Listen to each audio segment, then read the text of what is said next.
안녕하세요. 사연에 빠지다의 DJ 민영입니다. 오늘도 구독과 좋아요 버튼 잊지 말고 눌러주시고요. 그럼 오늘의 사연도 바로 시작해 볼게요. 안녕하세요. 저는 50대 초반에 접어든 김울이라고 합니다. 얼마 전 저는 이혼을 하고 돌싱이 되었는데요. 이번 일을 통해 느낀 바도 크고 인생의 교훈 하나를 얻어가는 느낌입니다. 가장 큰 교훈은 옆에 있는 사람을 전적으로 믿지 말라는 교훈이었는데요. 원체 저는 성격이 사람을 좋아하고 잘 믿는 성격이라 이런 일이 벌어진 것 같습니다. 혹시 저처럼 이혼을 하시거나 혹은 가까웠던 사람과 갈라진 경험이 있으신 분들이라면 오늘 제 사연에 많이 공감하며 들으실 것 같습니다. 이번 사연 반전도 있으니 꼭 끝까지 들어주시면 감사하겠습니다. 먼저 제 소개를 해드려야 할 것 같은데요. 저는 현재 제 딸아이와 함께 부모님이 있는 곳에서 인터넷으로 농작물을 판매하는 일을 하고 있고요. 주로 판매하는 분야는 과일입니다. 요즘은 설날이 다가오니 정신없이 바쁠 때인데요. 이렇게 바쁠 때는 인터넷 일이 아주 익숙하지는 않은 터라 딸의 도움을 받으며 일하고 있습니다. 요즘은 백화점이나 마트를 가지 않고 인터넷에서 명절 과일 세트를 주문하시는 분들이 많기 때문에 저희에게는 고마운 일인데요. 오늘도 하나하나 정성스레 들어온 주문을 확인하고 택배 업체에 보내면서 하루 일과를 마치고 이렇게 글을 쓰게 되었습니다. 처음부터 제가 인터넷으로 과일 판매 일을 한 것은 아니고요. 저는 원래 증권회사에서 일을 하고 있었습니다. 제가 몸담았던 증권회사는 이름이 알려진 큰 회사였던지라 짐작하시겠지만 굉장히 바쁘고 특히 바쁜 시즌이 되면 컵라면으로 끼니를 때워야 할 만큼 정말 열심히 했습니다.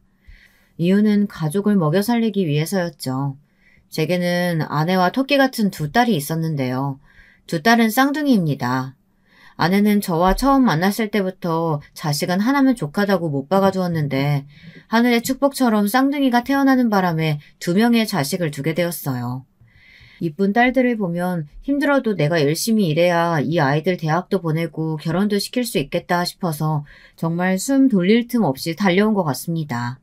아내는 지인의 소개를 통해 만나게 되었는데요. 첫 만남에서부터 저는 아내가 마음에 들었습니다.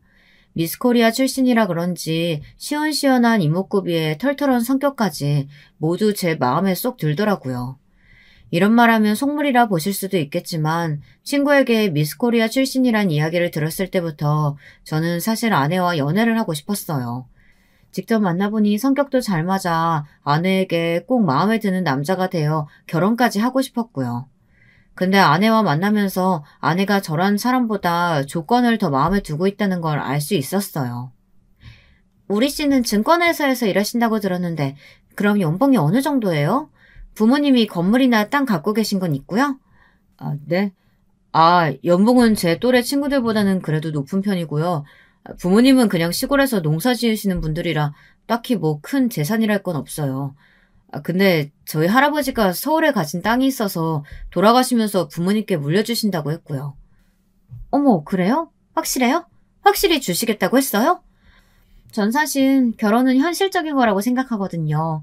물론 평생 살 사람이니 사람 됨됨이나 잘 맞는 것도 중요하지만 경제적인 걸 빼놓을 수 없다고 생각해요. 네. 그렇죠. 저도 거기엔 동의해요.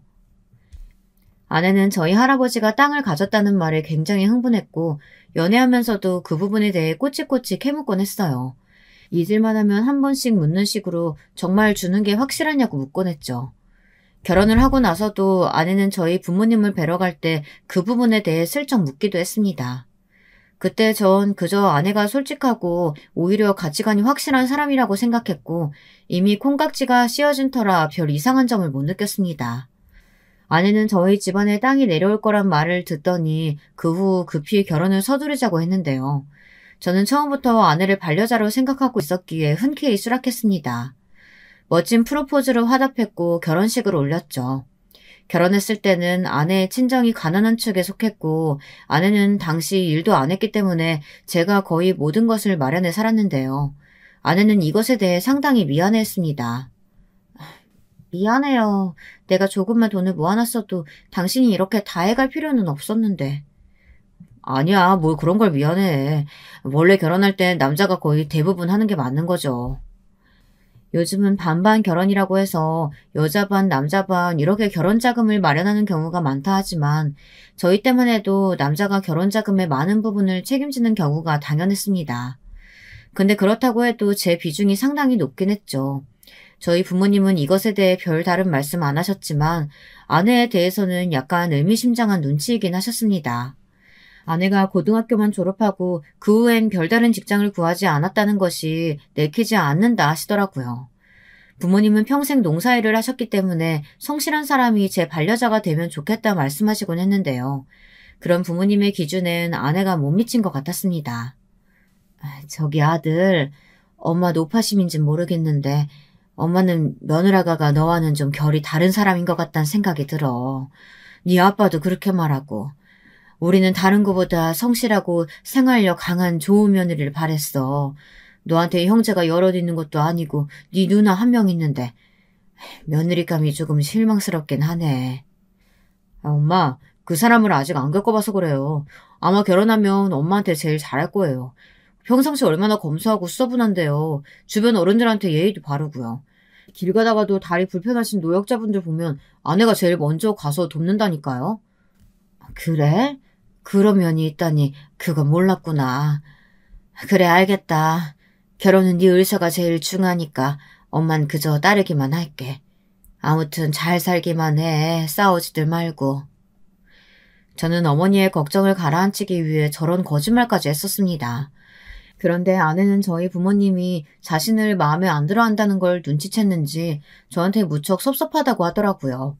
자신이 결혼시장에 팔려온 사람도 아닌데 그런 취급을 당한다면서요. 하지만 맹세코 저희 부모님은 아내 앞에서 마음에 안 든다는 티를 낸 적이 없었습니다. 오히려 아내에게 이쁘고 참한 처자가 들어와 반갑다며 손을 꼭 잡아주셨죠. 그랬기에 전 그런 말을 하는 아내가 이해가 되지 않았습니다. 아내에게 그런 거 아니라고 몇 번이나 설명하려고 했지만 아내는 들으려 하지 않았어요. 삐져서는 몇 날 며칠 저와 말을 하려 하지 않았죠. 심지어 아내는 나중에 저희 부모님이 자신에게 임신에 대해 압박을 너무 심하게 준다고 그런 말을 하기도 했습니다. 애 낳는 기계가 아닌데 결혼한 지 1년도 안 되어서 왜 벌써부터 자신을 들들 볶으려 하는지 모르겠다면서요. 물론 부모님께서 집안에 남자가 저 한 명이니 당연히 자식을 기대하곤 있었지만 아내에게 딱히 압박을 주고 있었다는 걸 전혀 몰랐습니다. 아내의 말에 그간 아내가 받았을 스트레스가 안타까워서 저는 화들짝 놀라며 부모님께 그러지 말라고 말하겠다고 했어요. 다른 건 몰라도 저는 아내가 저와 결혼해 정말 행복하기만을 바랬거든요. 여보, 알겠어. 그건 내가 부모님께 잘 말할게. 당신이 그걸로 스트레스 받는지 전혀 몰랐다. 알았으면 그러지 말라고 말씀드렸을 텐데. 아무튼 미안해. 내가 다음에 시골 내려가면 꼭 말씀드릴게. 당신은 모르겠지만 어머님, 아버님 당신 없을 때면 얼마나 나한테 눈치 주는지 몰라요.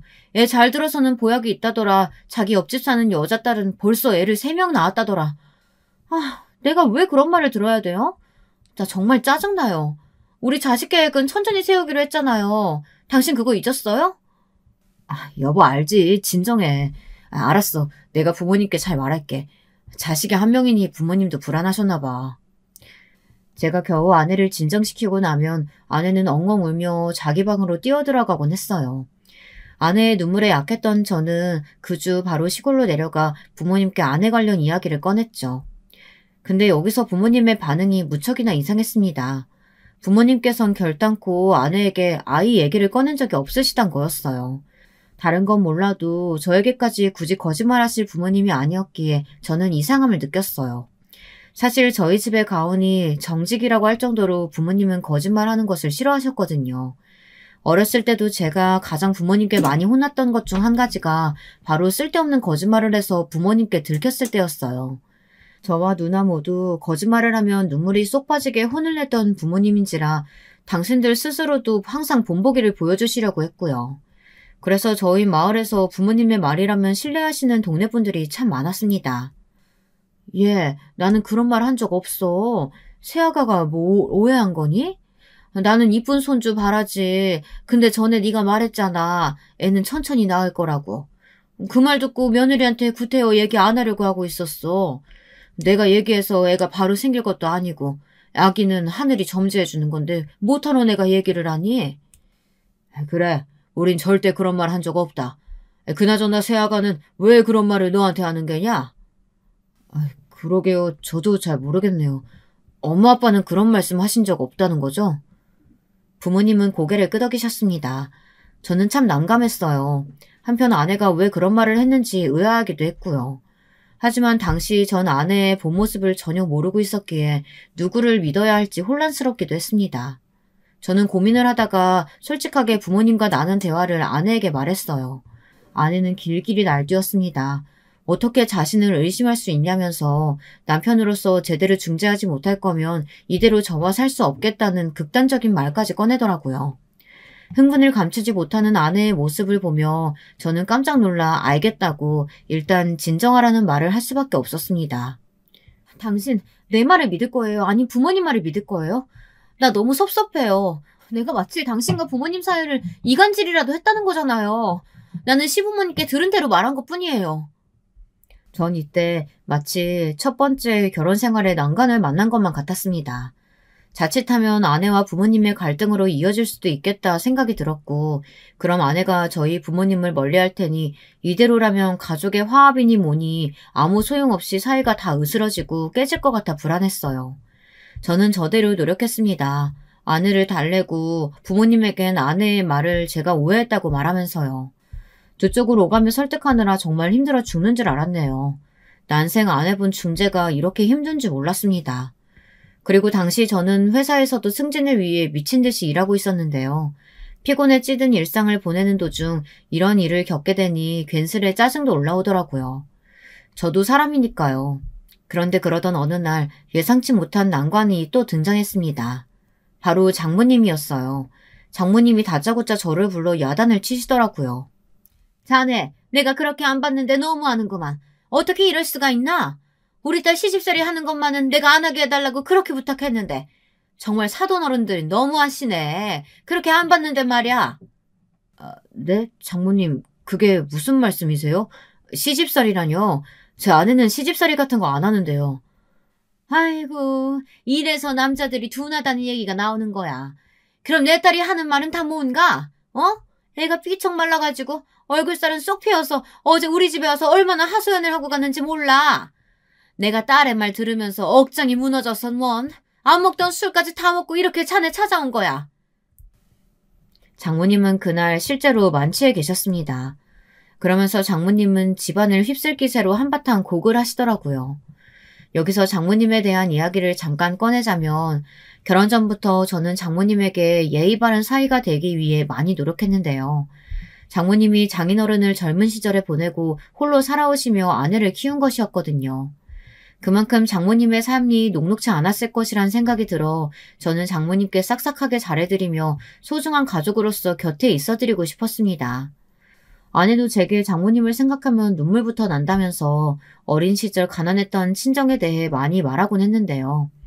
이야기를 듣다 보니 부모님 아래에서 큰 어려움 없이 자란 제가 얼마나 행운아인지 느낄 수 있었습니다. 물론 장모님은 제가 잘해드리면 해드릴수록 저를 무척 좋아하셨고요. 나는 마치 자네가 내 아들 같아. 전에 내가 말한 적 있지? 우리 아들, 내 배에서 그만 태어나지도 못하고 유산된. 꼭 그 아들이 크면 자네처럼 됐을까 싶다니까? 하늘이 나한테 자네를 내려준 것만 같아. 자네가 내 천운이고 복이야. 아유, 감사합니다, 장모님. 그런 말 들으니까 뭐라 말씀드려야 할지 모르겠어요. 쑥스러워서요. 제가 뭐 한 게 있다고. 자네가 한 게 왜 없어? 자네는 존재 자체로도 나한테 든든한 힘인데. 우리 사이 내가 어디 가면 꼭 자랑하고 다녀. 돈도 잘 벌지만 우리 딸한테도 잘하고 나한테도 잘한다고. 이런 사이가 없지, 없어. 장모님이 저를 이렇게 칭찬해 주시면 저도 기분이 좋았습니다. 장모님께 딱히 해드리는 것이라곤 용돈 드리는 것 외엔 없었는데 후한 대접을 받는 기분이랄까요. 제가 정말 처가의 복덩어리라도 된 것 같았죠. 그랬던 장모님이 저렇게 말씀하시니 저도 마음이 어려웠어요. 장모님은 다음날 술이 깨셔서는 저희 집을 다시 찾아오셨습니다. 퇴근하고 집에 돌아오니 장모님과 아내가 함께 앉아있는 걸 보는데 가슴이 쿵 떨어지더라고요. 무슨 이야기가 화살처럼 날아들어올지 몰라 덩달아 긴장이 되었습니다. 그런데 장모님이 이때 꺼내신 말씀은 예상 밖의 것이었습니다. 내가 어제 술을 너무 많이 먹어서 그런지 자네한테 너무 속을 다 털어놓은 것 같네. 부담스러웠다면 미안하네. 앞으로는 그런 일 없을 거야. 어른으로서 민망하네. 아닙니다, 장모님. 장모님도 힘드셔서 찾아온 걸 텐데요. 그래, 알아준다면 고맙네. 딸 가진 엄마로선 이것저것 다 걱정되고 괜히 신경 쓰이기 마련이야. 나도 시집살이 했기 때문에 더 마음 쓰였고. 네, 장모님. 이해합니다. 오해는 하지 말아주세요. 장모님은 저와의 사이를 좋게 풀고 싶어 오셨다 했고 그해 저는 덩달아 화답해 드렸습니다. 어찌됐든 어른이 먼저 오셔서 사과까지 하셨으니까요.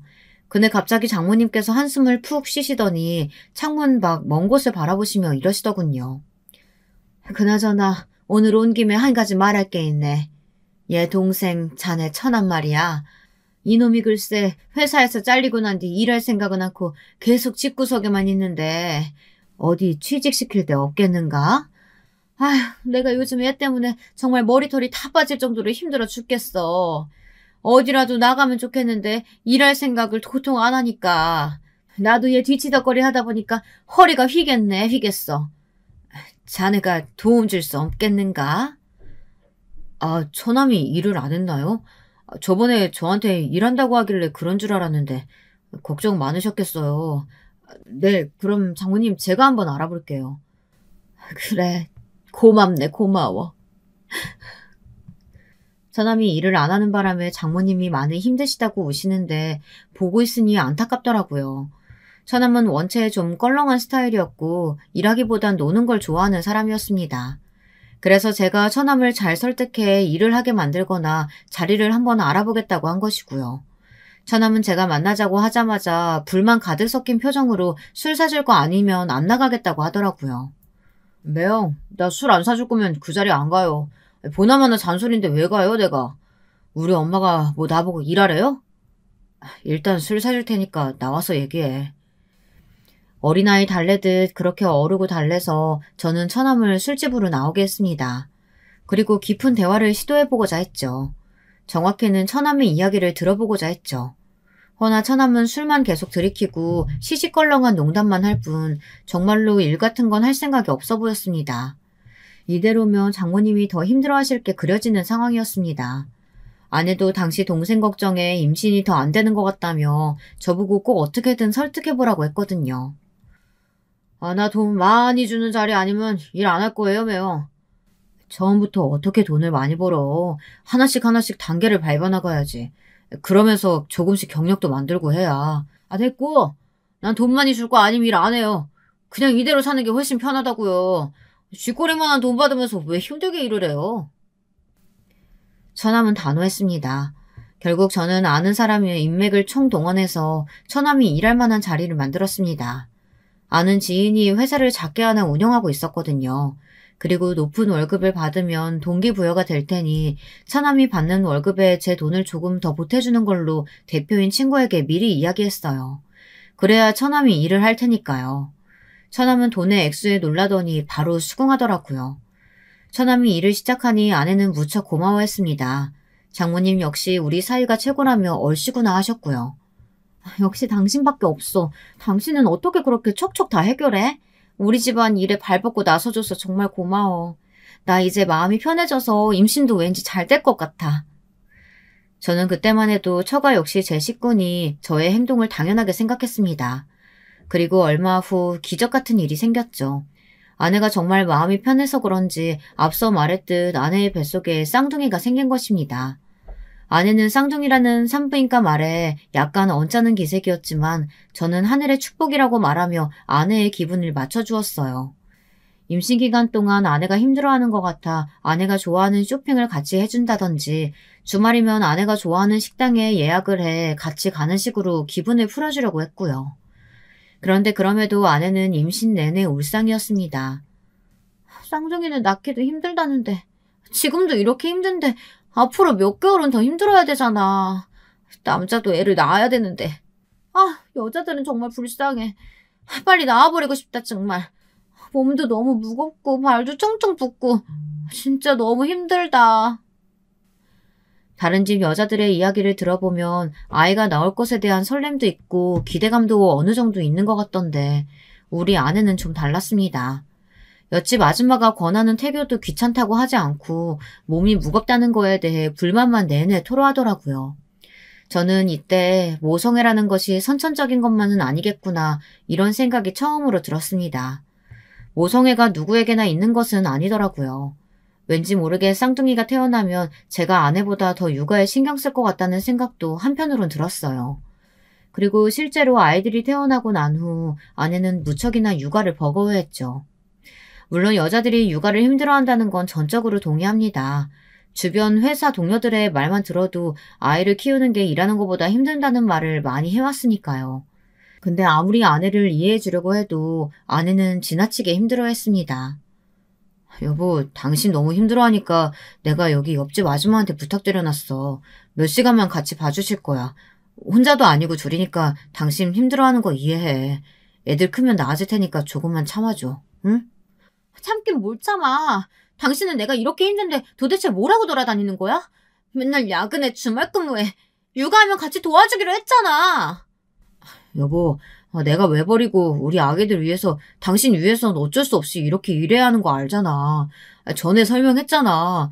옆집 아줌마도 돈 들이고 고용하는 거야. 공짜가 아니라고. 저도 일하고 싶어서 하는 게 아니라 정말 오롯이 저희 가정을 위해 꾹 참고 상사의 진상짓도 참아가며 일하는 중이었습니다. 그래서인지 저를 이해해주지 않고 원망만 하는 아내에게 슬슬 짜증이 올라오더라고요. 저는 시간이 조금이라도 나면 무조건 아내를 도와주고 있었으니까요. 너무 힘들다 해서 옆집 아주머니까지 고용해 주었는데 여기서 뭘 더 어떻게 해줘야 할지 알 수가 없었습니다. 당신은 그게 문제야. 그 태도가 문제라고. 나는 돈 벌고 있으니까 당당하다는 그 태도 말이야. 돈 벌어오면 다야? 정작 험한 일은 내가 다 하는데? 옛날처럼 흙바닥에 내려놓으면 아이가 뭐 알아서 잘하는 줄 알아? 매일매일 내 잠도 포기하면서 하나부터 열까지 챙겨줘야 한다고. 그게 얼마나 짜증나는 건지 알기나 해? 애들 다 징그러워 죽겠어. 여보, 아무리 그래도 우리 애들인데 말을 너무 막 하는 거 아니야?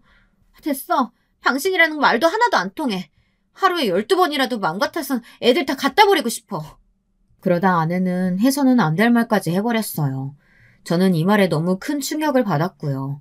아내가 힘들어한다는 건 알고 있었지만 그렇다고 아이를 갖다 버리겠다는 말은 제 기준에서 너무 막 나간 말이었습니다. 저는 덩달아 화가 나 아내에게 그게 무슨 말이냐며 화를 냈고 아내는 아내대로 고성을 질러댔어요.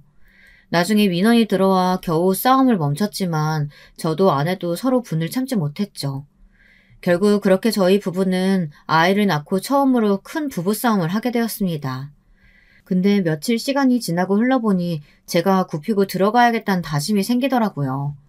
아내와의 이야기를 친한 직장 동료에게 털어놨더니 그 동료가 아내의 상태가 산후 우울증 아니냐는 말을 해줬거든요.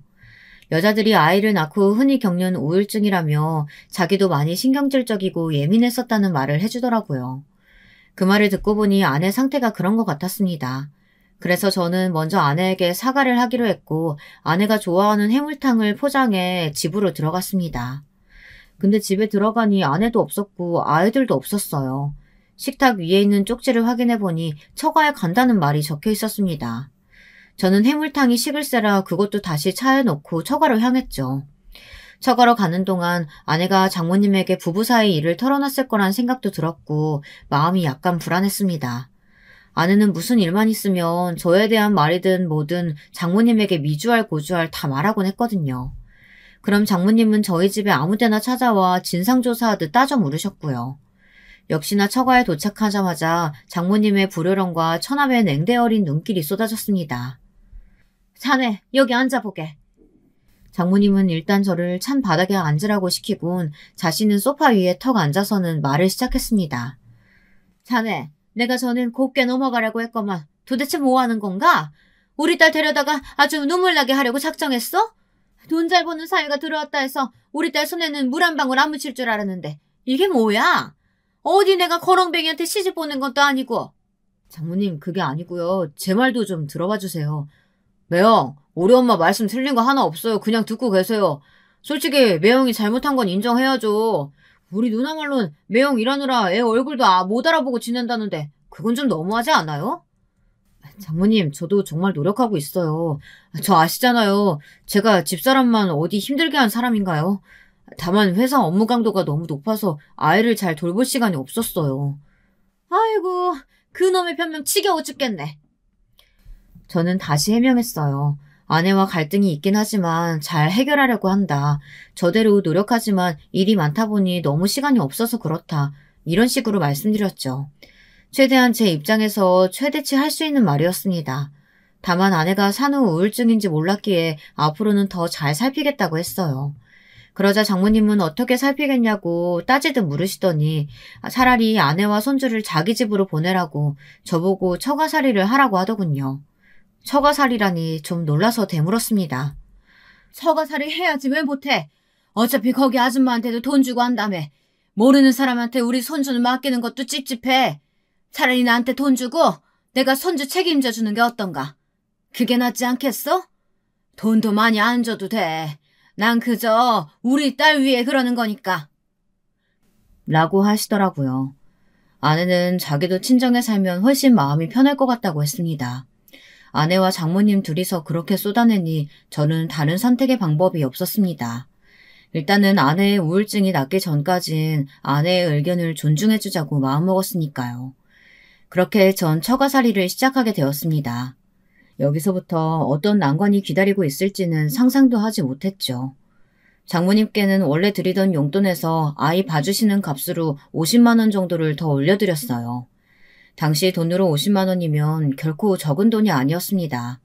하지만 그래도 예쁜 딸들을 봐주시는 거니 감사한 마음으로 드린 돈이었어요.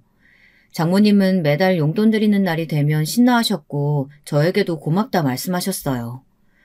우리 사이가 용돈도 이렇게 척척 주니 참 고맙네, 고마워. 내 딸도 정서적으로 많이 안정된 것 같은데 자네가 보기에도 그러지 않은가? 네, 그런 것 같네요. 다 장모님 덕분입니다. 장모님은 항상 자신이 아내를 잘 보살피고 있다고 했고 아내 또한 친정에 있으니 저와 다툴 일이 거의 없었습니다.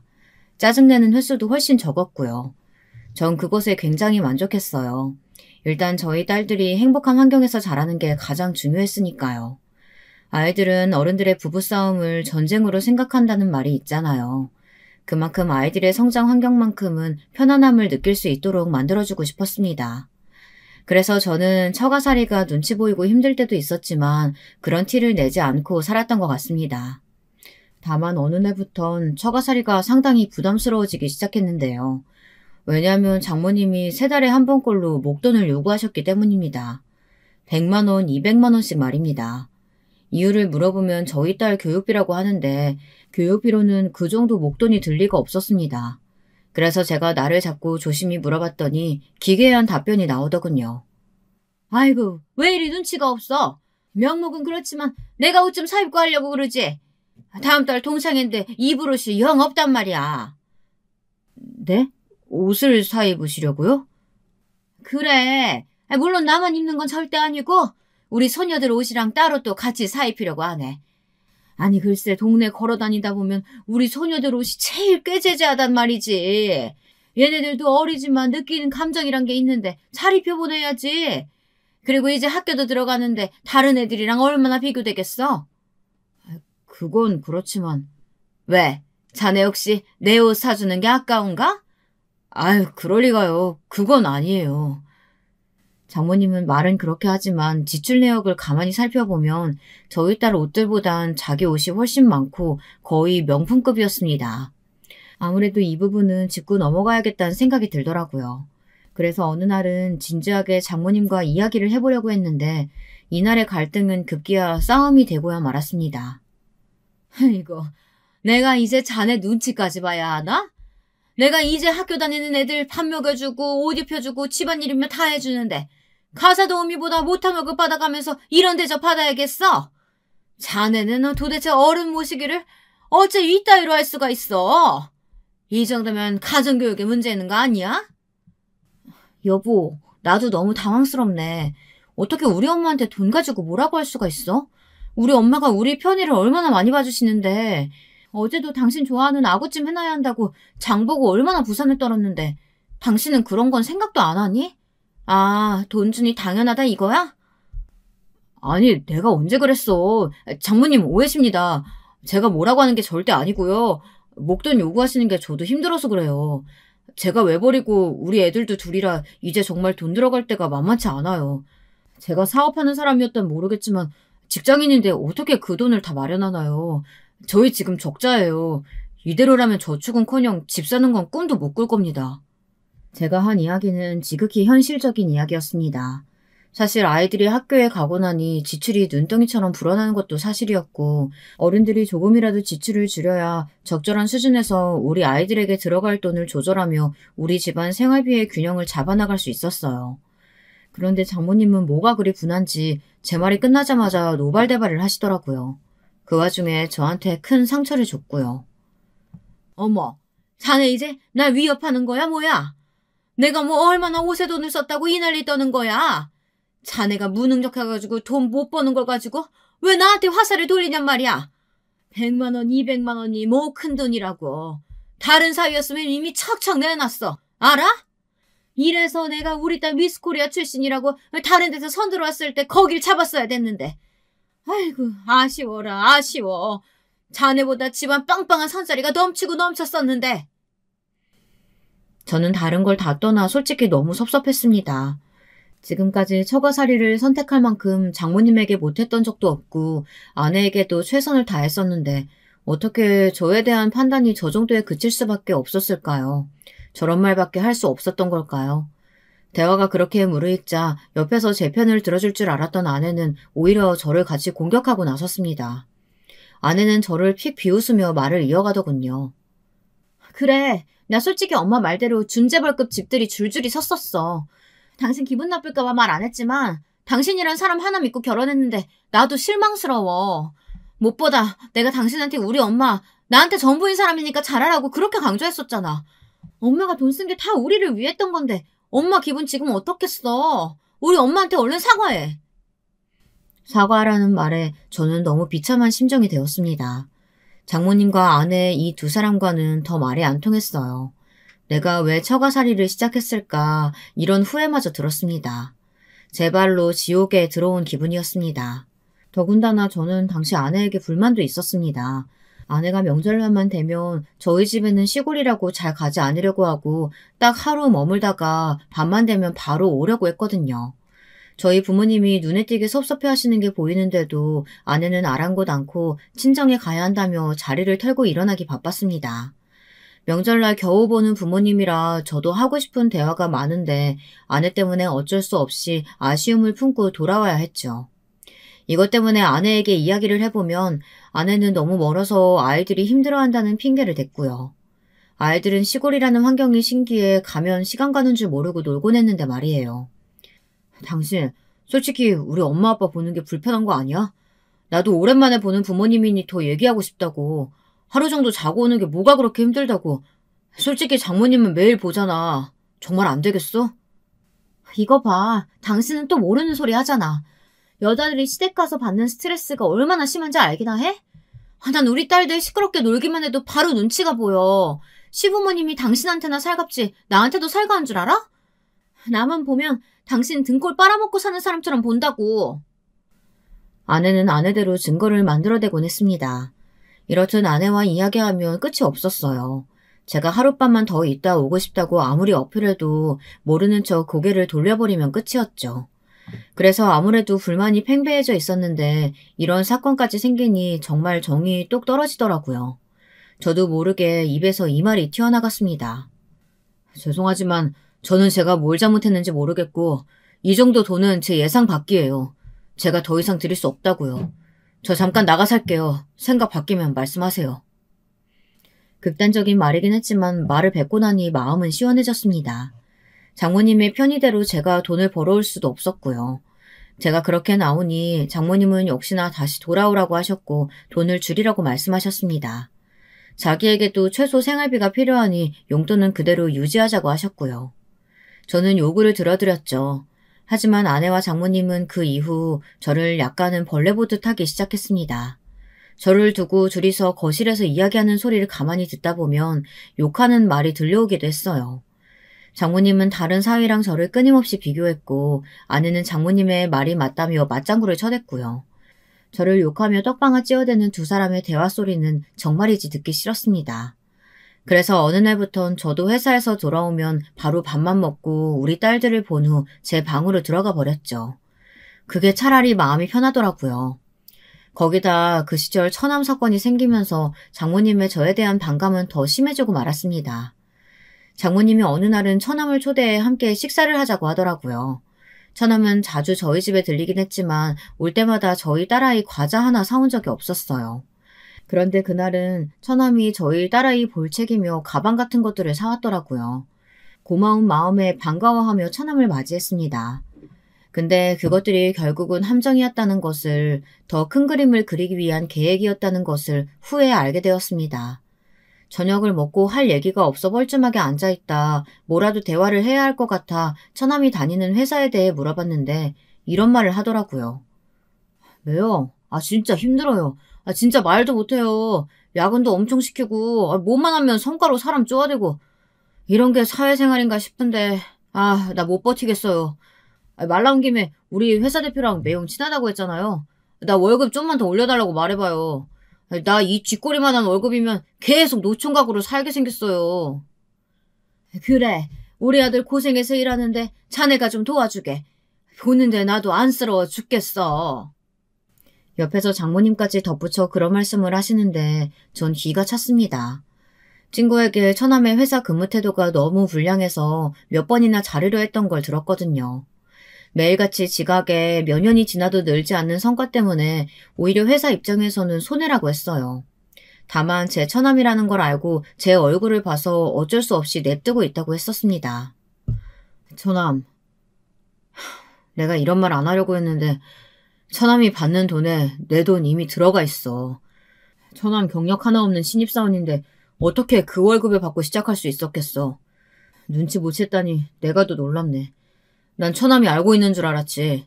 이미 처남에게 돈 주고 있으니까 돈은 못 줘. 우리 사는 것도 빠듯해. 그리고 친구한테 듣기론 처남 몇 번이나 자르고 싶었는데 못 그러고 있다고 하던데 매일 지각은 기본이라며? 뭐라고요? 이미 저한테 돈을 얹어주고 있었다고요? 제 말에 처남은 상당히 당황한 표정이었습니다. 장모님 또한 마찬가지였고요. 제가 제 돈을 얹어준다는 건 장모님에게도 말하지 않았거든요. 거기다 자신의 체부를 들켜버리니 할 말이 없었겠죠. 그건 몰랐는데. 그래. 그리고 처남 결혼 못하는 건 처남이 눈이 높아서 그런 거 아니야? 전에도 소개시켜달라고 해서 몇 번 소개시켜줬잖아. 다들 참하고 조건도 괜찮았는데 처남이 못생겨서 싫다며. 눈을 좀 낮춰보지 그래 차라리. 속속들이 맞는 말만 하자 처남은 입을 꾹 다물곤 그렇게 돌아갔습니다. 소득 없이 터덜터덜 돌아가는 뒷모습을 장모님은 안쓰럽게 생각하셨는지 그 이후로는 더 저를 낯선 사람으로 취급하더라고요. 저는 이 집에서 점점 없는 사람, 투명인간이 되어갔습니다. 아내와 장모 두 사람이 저를 그렇게 취급했으니까요. 그러다 우리 딸들이 성인이 되고 자기의 몫을 할 때쯤 저는 아내에게 분가를 요청하게 됐어요. 더 이상은 저도 참고 살기 싫었거든요. 집에서만큼은 편하게 지내고 싶었고요. 아내는 역시나 싫다며 저와 갈등을 빚으려 했지만 어쩔 수 없는 사건이 생겼어요. 너희들 이제 나가 살아라. 네? 갑자기 그게 무슨... 평소에 장모님이 나가시는 동아리에서 어떤 할아버지를 만나셨는데 그 할아버지와 함께 사시겠다고 하며 따로 나가겠다고 하시더라고요. 덕분에 일은 수월하게 진행되었습니다. 드디어 저희 식구들끼리 살 수 있으니 전 너무 행복했습니다. 아이들도 할머니를 불편해했던지라 좋아했고요. 그리고 저희 어머니께 집들이 겸 집에 놀러 오시라고 했어요. 꼭 오셔야겠어? 싫은데. 여보, 우리 어머니 아버지의 명절 말고는 평소에 볼 기회도 없었잖아. 두 분이 여기까지 오신다고 하는데 어떻게 싫다 해. 정말 당신은 꼭 나를 나쁜 사람 만들어야겠어? 알겠어. 근데 설마 자는 건 아니지? 자는 건 싫어. 우리 딸들도 불편해해. 아내는 잔뜩 싫어하는 기색을 드러냈지만 어쨌든 허락했기에 저는 바로 부모님께 연락을 드렸고 두 분은 직접 시골에서 올라오시게 되었습니다. 제가 데리러 간다고 했지만 부모님은 괜찮다며 저보고 나오지 말라 신신당부하시더라고요. 저는 딸아이들이 커가며 부모님 생각도 많이 나고 그리워지던 찰나였기에 아버지와도 술 한잔 기울이며 많은 이야기를 나누고 싶었습니다. 그래서 부모님이 오시기 전날 좋은 술도 준비해놓고 기쁘게 맞을 준비를 했죠. 시골에서 올라오신 부모님은 아내를 보자마자 여전히 예쁘다며 들고 오신 반찬거리와 몇 가지 과일들을 주셨습니다. 근데 아내의 반응이 너무 차가웠습니다. 아, 뭐 굳이 이걸 다 가지고 오셨어요? 괜찮은데. 냉장고가 꽉 찼거든요. 아, 그러니? 아이고, 우리가 주책을 부렸나 보구나. 미안하다. 아니에요. 뭐 가지고 오셨으니까 받긴 받을게요. 그나저나 옷은 저 주세요. 제가 걸어드릴게요. 옷 빨아오신 거죠? 저는 기분이 나빴지만 부모님 앞이라 일단은 꾹 참았습니다. 부모님은 허허실실 웃으시며 저와 함께 동네 나들이도 하시고 아내와 이런저런 이야기도 주고받으셨어요. 아내는 대화 내내 탐탁치 않은 표정이었지만 부모님은 모르는 척 장모님 안부도 묻고 하셨죠. 아내가 오로지 관심이 있어 하는 건 딱 한 가지였어요. 바로 부모님의 땅이었죠. 예전에 제가 연애할 적 할아버지에게서 내려올 땅이 있다고 말씀드렸잖아요. 그 땅의 시세가 어느 정도 되는지 그것에만 관심 있어 했습니다. 아, 그 땅? 아이고, 그거 얼마 안 돼. 그냥 아주 조그만 거라 내세울 게 못 된단다. 그래도 서울이면 꽤 괜찮을 줄 알았는데. 아무쪼록 땅값 오르면 말씀해 주세요. 그래, 알겠다. 아내는 마치 당연히 자기에게 올 땅처럼 그렇게 말하더라고요. 부모님 얼굴에서도 어이없어 하는 기색이 엿보였습니다. 왜 자기 땅이라고 생각한 걸까요? 그런데 기막힌 일은 그 다음 일어나고 말았습니다. 제가 사연을 쓰게 된 이유이고 오늘의 하이라이트 사건입니다. 술을 기울이다 보니 어느새 너무 늦어 부모님이 하룻밤 자고 가게 되었는데요. 아내가 부모님이 돌아가시자마자 장모님을 부른 겁니다. 근데 장모님만 온 게 아니고 낯선 사람들이 뒤따라 우르르 들어오더라고요. 마침 주말이라 제가 집에 있었던 시간이었는데요. 얼떨떨해하며 물으니 청소업체라고 하더라고요. 아, 저 사모님이 부른 청소업체인데요. 혹시 얘기 못 들으셨나요? 네? 청소업체요? 아내를 보니 아내는 희미하게 웃으며 얼른 들어가서 냄새 좀 제거해달라고 요청하고 있었습니다. 그 순간 아내가 왜 청소업체를 불렀는지 알겠더라고요. 저는 머리 끝까지 화가 치밀어 올라 아내의 멱살을 붙잡고 싶은 걸 간신히 참고 물었습니다. 설마 당신 저거 우리 엄마 아빠 때문에 부른 거야? 그럼 그것 때문이지 뭐 때문이겠어. 아, 시골 노인네 냄새 너무 역겨워서 못 살겠어. 아, 그래서 불렀는데 뭐 문제 있어? 우리 엄마도 도와주러 왔으니까 당신도 얼른 청소기 들고 어제 어머님 잠방부터 치워. 아, 정말 오늘 진짜 몇 시간 동안 고생해야 하는 거야. 청소업체 부르는데 얼마 줘야 했는지 알아? 아니, 그것보다 노인네들 냄새가 얼마나 지독했는지 말았는데 토 나올 뻔했어. 당신 때문에 겨우 참았다고. 이런, 당신 제정신이야? 저는 그 순간 참지 못하고 사람들이 있는 앞에서 아내의 뺨을 때렸습니다. 그리고 이혼 선고를 했어요. 어쩌면 진즉했어야 할 일인데 너무 늦게 했다는 생각이 들더라고요. 애초에 내쫓았어야 할 여자였는데 내가 너무 많이 봐줬다. 그치? 이참에 이혼하자. 제발. 아, 그리고 당신한테 얘기할 거 있는데 지금 할게. 당신이 탐내던 땅, 그 땅 강남 땅이고 우리 부모님이 이제 내 명의로 하나 당신 명의로 하나 건물 한 채씩 준다고 하시네. 근데 이혼하면 당신한테 더 이상 줄 필요가 없겠네. 뭐? 거짓말하지 마. 무슨 그딴 해괴망측한 거짓말을. 시골 노인네들한테 무슨 돈이 있다고. 자, 못 믿겠으면 서류 확인해봐. 어제 우리 아버지가 준 서류야. 저는 서랍장에서 곧바로 서류를 가져왔고 아내는 서류에서 눈을 떼지 못했습니다. 그러더니 갑자기 장모님까지 달려들어 제 바지가랑이를 붙잡고 빌더라고요. 한 번만 봐달라며 다시는 이런 일 없을 테니 제발 헤아려 달라고요. 저는 선처 따위 베풀 생각 없다고 못 박았습니다. 지금껏 장모님 그리고 아내에게 했던 것들에 대해 고마움 하나 못 느끼는 당신 같은 인간들한테는 지옥에 가라는 말 외엔 할 말이 없다고요. 그러자 장모님은 급기야 아내에게 신호를 하더군요. 아내는 알아듣고 바로 무릎을 털썩 꿇었습니다. 여보, 그래 미안해. 내가 정말 잘못했다. 어떻게 내가 우리 시부모님한테 그 따위로 굴 수 있었는지 나도 내가 이해가 안 돼. 근데 내가 남은 평생 우리 시부모님 모시며 살게. 설사 치매 걸리셨다고 해도 요양원 안 보내고 내가 모실게. 이거 진심이야. 넌 진심이 뭔지도 모르는 인간이야. 내가 널 뭘 보고 믿고 우리 부모님을 모시게 하냐? 가짜는 소리 말고 이혼 소송 준비해. 저는 그 뒤 이혼 소송을 했고 아내에게 위자료를 받아 이혼했습니다. 소송 없이 깨끗하게 갈라서고 싶긴 했지만 혹시나 하여 뒤를 파보니 아내가 다른 남자랑 바람 폈던 정황이 드러났거든요. 화가 나기보다는 웃음밖에 안 나오더라고요. 괘씸해서라도 전 소송을 걸어 위자료를 받아냈고 아내는 덕분에 돈 한 푼 없이 내쫓기게 되었습니다. 저는 아내와 이혼하고 새로운 삶을 시작했고 괜찮은 사람도 만나게 되었는데요. 아내와 달리 심성이 곱고 착한 사람이라 부모님들도 마음에 들어 하십니다. 참고로 저희 딸들도 저의 이혼을 응원해 주었어요.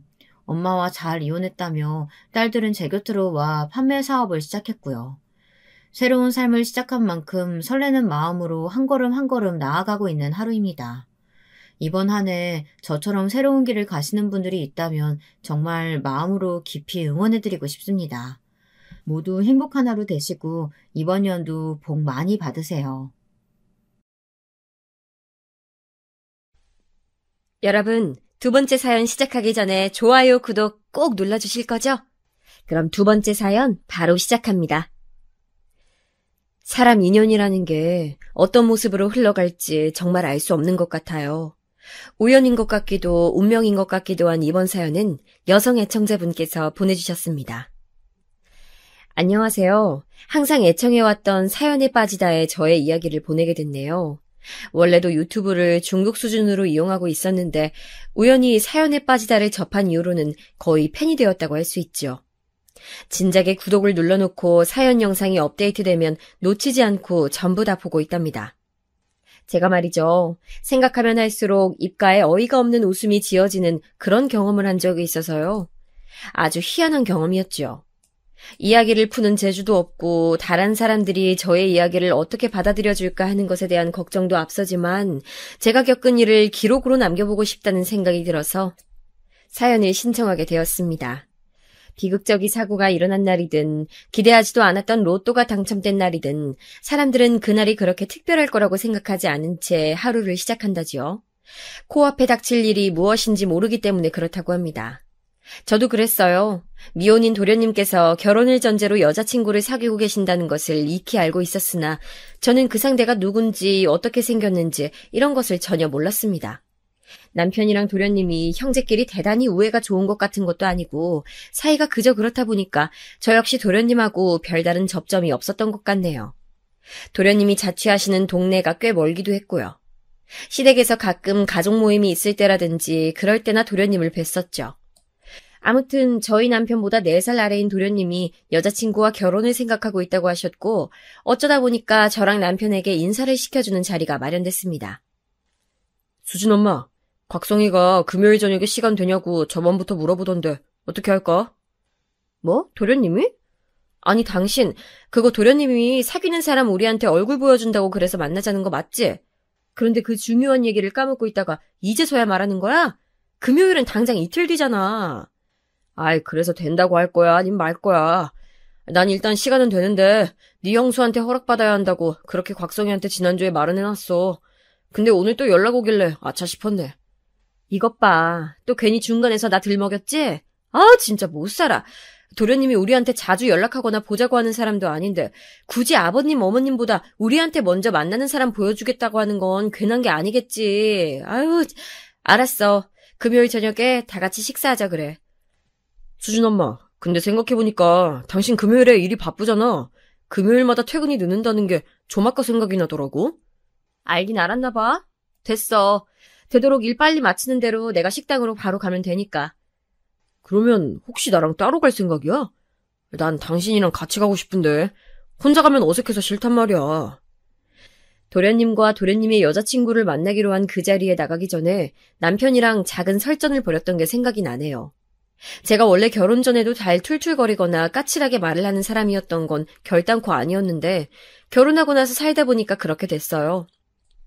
자기 식구들 일에는 늘 뒷짐을 지며 뒤에서 관망이나 하려고 하는 주제에 그 모든 자리에 저를 밀어넣는 남편의 태도 때문에 제가 복장이 터져서 성격이 점점 변했던 것입니다.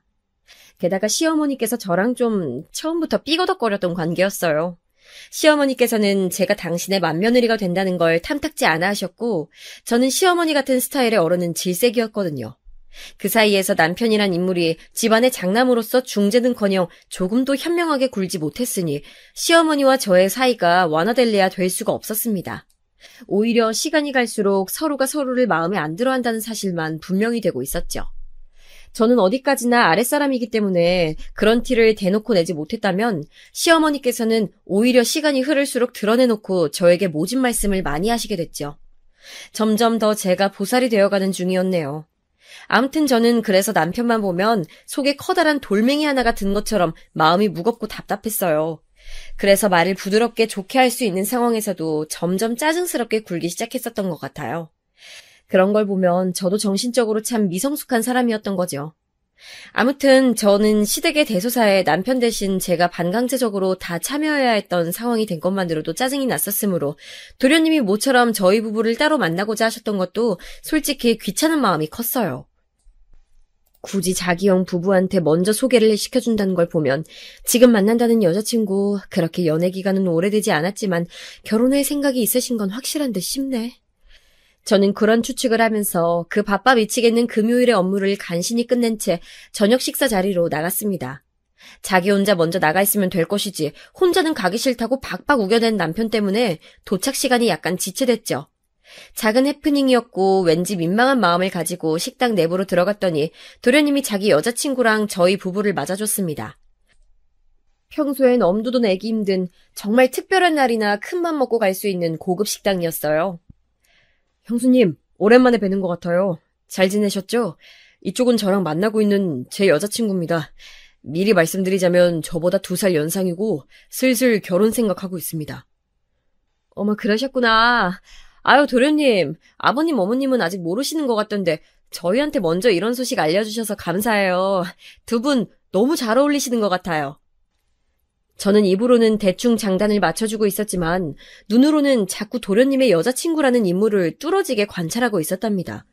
보자마자 이상한 기시감이 들었거든요. 어라? 내가 혹시 이 사람을 살면서 본 적이 있었던가? 처음 보는 것 같지 않는 이 기분은 뭘까? 그리고 옷도 그렇지만 가방까지 꽤 사는 집 따님 같네. 딱 봐도 돈이 많아 보여. 도련님이 어쩌다가 이런 여자를 만나게 됐을까? 그리고 정말 특이했던 점이 도련님의 여자친구라는 사람이 자기 쪽에서 먼저 예비 형님 부부를 만나보고 싶다라고 말을 했다는 거예요. 그 요청을 듣고 나서 도련님은 이 여자가 나랑 결혼 생각이 있구나라는 것을 처음 알아차렸다고 합니다. 그전에는 서로 결혼 이야기를 진행한 적이 없었대요. 신기하죠? 도련님은 본인의 수준에 비해 자기 여자친구가 너무 부잣집 딸이니까 솔직히 결혼까지 가는 건 너무 꿈만 같은 일이라고 생각을 했었대요. 특히나 상대 쪽에서 결혼에 대해 먼저 얘기를 꺼낸 적이 없으니까 도련님은 혼자서 은근히 결혼에 대한 희망사항을 매번 꺼내 보이는 것도 민망했다고 하고요. 그런데 그 여자친구 쪽에서 먼저 결혼에 대해 입장을 표명한 게 바로 저랑 남편을 만나보고 싶다고 했다는 것이죠. 그것도 예비 형님 부부라고 지칭했으니 도련님이 옳다구나 싶었던 것입니다. 갑자기 저는 예비 동서가 생긴 셈이 됐는데 어렴풋이 예상했던 것보다 집안에 사는 수준이 정말 좋은 것 같아서 제가 깜짝 놀랐습니다. 사는 곳이 청담동에 있는 유명 빌라더라고요. 거기는 톱스타들이 몇 명 사는 것으로 알려진 거주지거든요. 서울 강남 한복판에 자기 명의로 된 집이 있다는 것도 놀랄 노자였는데요. 거기에 그치지 않고 그 집이 청담동의 최고급 빌라인 것에 입이 떡 벌어지고 말았습니다. 와, 대박이네. 그런 집에서 살려면 로또 1등이 몇 번이나 당첨돼야 하나? 전생에 나라를 구한 집이었나 보네. 어떻게 그렇게 부자일 수가 있을까? 여보, 조용히 해. 도련님 들으실라. 뭐 어때? 곽송이도 우리가 부러워할수록 좋아할 텐데. 남편이 제 옆에서 작게 중얼중얼거리는 통에 저는 아무렇지 않은 척하느라 민망해서 혼쭐이 났었네요. 제가 지켜본 그리고 알고 있는 남편은 워낙 무력이 크지 않은 사람이었기에 도련님을 시기질투한 인물이 아니었어요. 다만 본인의 처제가 될 여자네 집안이 생각보다 너무 잘 사는 집안이라는 것에 혀를 내두를 만큼 놀란 것처럼 보였죠. 저는 앞으로 언니랑 잘 지내보고 싶어요. 아, 언니라고 불러도 되는 거죠? 아니면 미리 형님이라고 불러드릴까요? 그래도 괜찮으시겠어요? 네? 아, 편하신 대로 불러주세요. 제가 연상이니까 그냥 지금은 언니라고 불러주셔도 되고요. 저희 도련님하고 결혼을 하신다면야 저랑 서로 형님 동서가 되는 거지만 아직은 좀 그러기엔 어색하죠? 사실 저는 안 어색해요. 어차피 결혼할 생각이고 앞으로 한 집안 식구가 될 거니까 싫지 않으시다면 제가 형님이라고 부르고 싶어요. 정 그렇게 생각한다면 그렇게 하세요. 저야 뭐 먼저 호칭 정리해 주신다면 고맙죠. 자기 집안 얘기할 때는 전체적으로 낯을 가리는 듯 대면대면하게 굴었으면서 갑자기 저한테는 아주 활발한 태도를 보이는 것에 제가 당황하고 말았습니다. 오늘 처음 본 자리였는데 다짜고짜 형님이라고 벌써 저를 부르고 싶다니. 속으로는 대체 이 예비동서가 얼마나 도련님을 좋아하고 있으면 결혼에 대한 확신으로 벌써부터 이렇게 행동하는 걸까 하는 생각을 품고 있었습니다. 자리가 파할 때 예비동서는 저에게 자기 휴대폰을 내밀더니 번호를 알려달라고 했습니다. 도련님으로부터 제 번호를 받을 수도 있었지만 굳이 그렇게 하지 않았대요. 저를 만나면 저한테 직접 제 연락처를 받고 싶었다는 게 그 이유였습니다. 저는 예비동서의 휴대폰에 제 번호를 찍어주면서 문득 피어오른 궁금증을 해결하고 싶어졌어요. 아, 그러고 보니까요. 아까 도련님이 하시는 말씀 들어보면 저랑 남편을 먼저 만나고 싶어 했다면서요. 혹시 특별한 이유가 있었을까요? 저는 형님을 뵙고 싶었어요. 곽성 씨가 자기 식구들 사진이라면서 그걸 저한테 보여줬을 때부터요. 사진 속에서 형님 발견하고선 바로 알아봤었거든요. 네? 그게 무슨 말이에요? 그렇다면 혹시 나를 미리 알고 있기라도 했다는 거예요? 어떡해요? 아니, 우리가 대체 어디서 만난 적이 있길래요? 제가 화들짝 놀라서 그렇게 묻자마자 예비동서가 수줍은 표정이 되어서는 고개를 조금 떨궜습니다. 아, 바로 그 순간에 저는 제가 예비동서를 보자마자 들었던 기시감의 정체를 알아차릴 수 있었습니다. 저랑 마주섰을 때 딱 이 정도의 눈높이를 보이면서 고개를 숙이곤 바닥을 쳐다봤던 사람을 제가 과거에서 분명히 만난 적이 있었거든요. 그 시절 그때는 너무 자신감이 없어 보이는 모습이라 현재와는 전혀 매치가 안 됐지만 말입니다. 설마 중학교랑 고등학교 때 봤었던 바로 맞아요, 형님. 저예요. 아직 저를 기억하고 계셨군요. 아니, 세상에 어떻게 이런 식으로 다시 만나게 되지? 그동안 잘 지냈어요? 잘 살고 있었어요? 지금 그렇게 부유한 환경에서 살고 있다는 건 친어머니가 아니라 아버지 쪽이랑 살고 있다는 거죠? 형님은 어쩜 제 그런 사정까지 다 기억을 하시다 못해 유출을 하세요? 아, 역시 사려 깊으시다니까. 저 고등학교 3학년 때부터 아버지한테 가서 살았어요. 정신없이 수험 생활에 파묻혀 지내다가 대학 갔었고요. 예비동서는 제가 과거에 아주 짧은 인연을 맺은 적이 있던 사람이었습니다. 굉장히 짧았으나 믿을 수 없을 만큼 강렬한 인연이었죠. 특히 저에게보다 예비동서에게 깊은 흔적을 남긴 모양이었습니다. 저는 상상하지도 못한 재회에 압도당해서 조금은 멍하게 예비동서랑 둘이서 이런저런 대화를 더 나눈 끝에 헤어졌어요. 수진 엄마, 혹시 두 사람 원래 알던 사이였어? 뭘 그렇게 대화를 오래 하다가 와? 아니, 그냥 별거 아니야.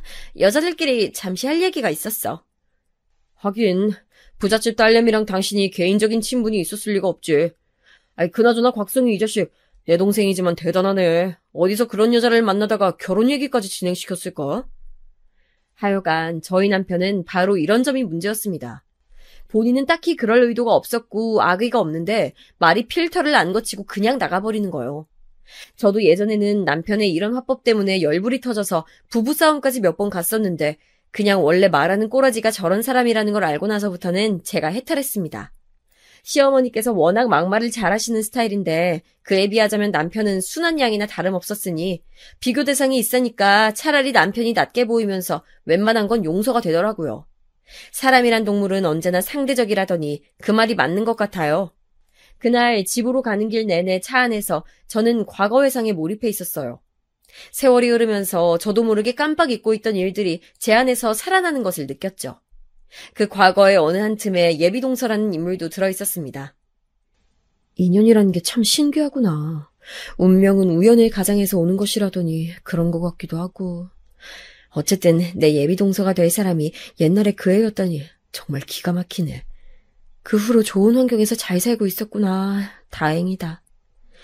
저는 홀로 이런저런 생각에 더 잠겨 있었건만 그런 저를 방해했던 것은 운전을 하던 남편이었습니다. 제가 예비동서라는 인물을 만나고 나서 한참 생각에 잠겨 있는 걸 보고 자기 딴에는 다르게 해석이 된 모양이었어요. 수진 엄마, 설마 당신 앞으로 서열 잡고 살 생각하는 건 아니겠지? 자기보다 아랫사람으로 들어올 텐데 그 사람 집안이 아주 부자인데다가 성격까지 활발해 보이니까 군기 잡기에 만만치 않겠다면서 그런 생각하고 있는 거 아니지?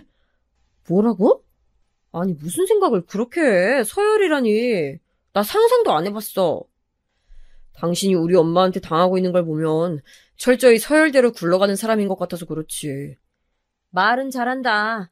그래서 내가 어머님한테 잔소리 듣고 그럴 때 나 한 번이라도 안 도와준 거야? 지금 그걸 자랑이라고 해? 내가 어줍잖게 당신 편 들면 우리 어머니는 더 노하시는 분이니까 그렇지. 우리 어머니 성질 이상하게 오락가락하는 거 이제 당신도 잘 알잖아. 그냥 대충 비위 맞춰주는 게 여러모로 제일 편해. 당신은 내 앞에서는 말이 이렇게 청산유수면서 왜 남들 앞에만 서면 꿀먹은 벙어리가 되는 거야? 그 이유 좀 알자. 내가 새로 동서가 들어와서 서열 군기 잡고 있다고 해도 막상 당신은 그때 되면 말 한마디도 안 하고 있을걸? 그건 그냥 다른 사람들 앞에선 어색하니까 그렇지. 하여간 아랫사람한테 잘해줘. 부잣집이라는 배경만 거나하지. 아까 보니까 사람 눈빛이 왠지 순해 보이더라. 당신하고 제대로 붙으면 상대도 안 될 거야. 그러니까 당신이 좀 봐줘. 정말 어이가 없었습니다. 제가 시어머니로부터 은근하게 시집살이를 당해왔다는 걸 남편은 알고 있었고, 그러니까 제가 그걸 예비동서한테 똑같이 분풀이를 하며 물려줄 거라고 자기 혼자 추측됐나 봐요. 남자들은 왜 항상 단순하게 짝이 없으면서 이상한 곳에서 고차원적인 발상을 할까요? 제 남편뿐만 아니라 결혼해서 애 있는 지인들 얘기 들어보면 거의 엇비슷해요. 연애할 땐 안 그랬는데 결혼하고 나서는 다 그렇게 되어버렸다는 얘기를 들으면 고개가 저어집니다. 그쯤에서 저는 저랑 별로 친하지 않았고 그래서 잘 알지 못했던 어찌 보면 미지의 존재 같은 도련님이 과연 결혼 후에 어떻게 변해갈지 궁금해졌답니다. 그저 그렇게 사는 수준인 시댁에서 보자면 무지하게 재력이 좋은 예비동서가 조금은 특수한 경우의 사람이었으므로 그 미래가 더욱 궁금해졌죠. 그 두 사람이 무사히 결혼까지 꼴이나게 될지도 관건이었고요. 예비동서의 등장에 시부모님은 너무 좋아서 거의 뒤로 넘어질 지경이었다고 해요. 뭐시? 갑부 흉내만 내는 수준이 아니고 진짜 백이 갑부 집안이라니. 세상에나 이게 웬일이니? 아유 그것도 강남에 입이 떡 벌어지는 집이 있는 강남부자? 어머나 세상에 난 몰라.